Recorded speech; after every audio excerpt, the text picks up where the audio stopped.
আর এই যে আমার মা জননী পরোটা করছে।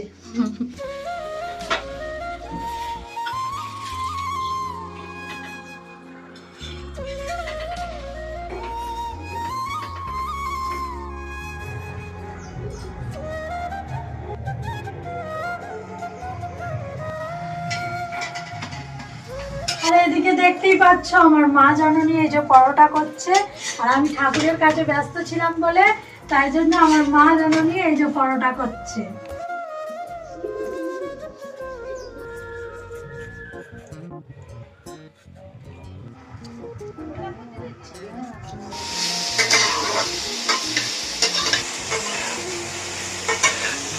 পরোটা তো হয়েই গেছে দেখতেই পেলে। আর এদিকে দেখো আমার মা জননী এই যে আলু চচ্চড়ি বসিয়ে দিয়েছে। মেয়ের হাতে পরোটা আর তরকারি খাবো, আর প্রচুর মজা হচ্ছে আজকে মেয়ের হাতে খাবো। আর সেন্টটা হচ্ছে সেই লেভেলের সেন্ট, তাকাও একবার।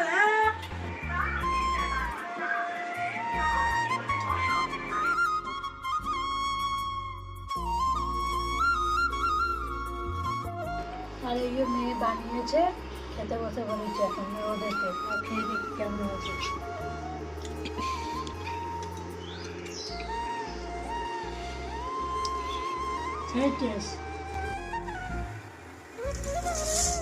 যেহেতু আজকে আমাদের বাড়িতে লক্ষ্মী পুজো হয়েছে, তো তার জন্য দেখো আমাদের আলো চালের আজকে ভাত খেতে হয়। তো এটা দেখো আলো চাল আমি নিয়ে নিয়েছি। এটা দেখো আলো চালগুলোকে ভালো করে ধুয়ে নিচ্ছি,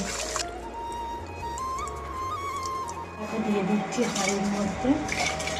তো কাদের বাড়িতে আছে যে লক্ষ্মী পুজো করার পর আলো চালের ভাত খেতে হয়? তো জানি অ্যাকচুয়ালি সবাইকারই আছে যে লক্ষ্মী পুজো করার পর রুটি, পরোটা, লুচি এসব খায়। রুটিটা খুব কমই খায় কারণ পোড়া জিনিস খেতে নেই, তো তার জন্য পরোটা আর লুচিটা খাওয়া হয়। তো কাদের বাড়িতে আছে যে পুজো হয়ে যাওয়ার পর আলো চালের ভাত খেতে হয়? তো অবশ্যই কিন্তু তোমরা কমেন্ট করে জানাবে। দেখো আমিও মাঠের ধারে চলে এসেছি, হালকা হালকা রোদ আছে, আবার এদিকে কী বলো তো হাওয়াও চলছে। আর আমি এসেছি কিসের জন্য জানো? আজকে আমাদের কী বলো তো আলো চালের ভাত খেতে হয়, তোমাদের ঘরে প্রথমেই বললাম। তো আমাদের আজকে থালায় ভাত খেতে নেই, এই কলা পাতা কাটতে এসেছি। আর দেখো কলা পাতায় ভাত খাবো বলে তাই জন্য কলা পাতা কাটতে এসেছি।